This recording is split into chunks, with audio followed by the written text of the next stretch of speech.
1994 година, тогава нямаше интернет, както знаем.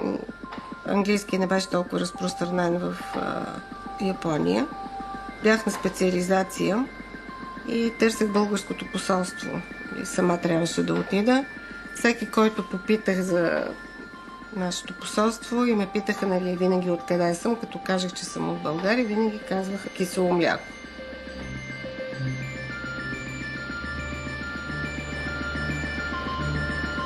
Тук е колекцията от микроорганизми, най-голямата колекция от млечно-кисели и бифидобактерии в България, от която всъщност е националното богатство.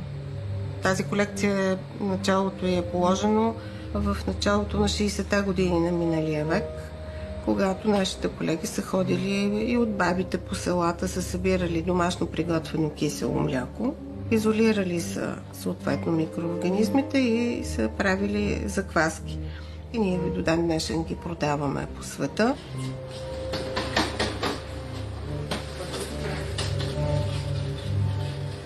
Преди 50 години Мейджи започна производство на българско кисело мляко в Япония.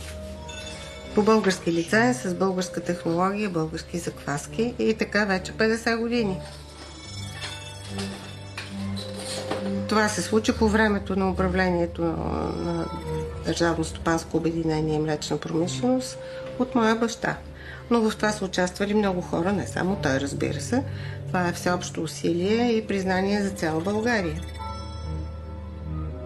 Делегация от България посещава по покана на японската страна Мейджи, Дейрис, мисля, че се казвала тогава, и сключват първоначално 5-годишен лицензионен договор, разбира се, с опция за продължаване при успешно производство.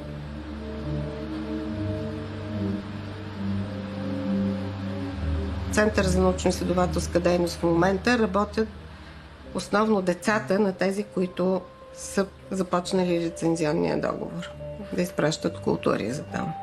Ние сме така поколение млекари в Център за научно-изследователска дейност, почти всички.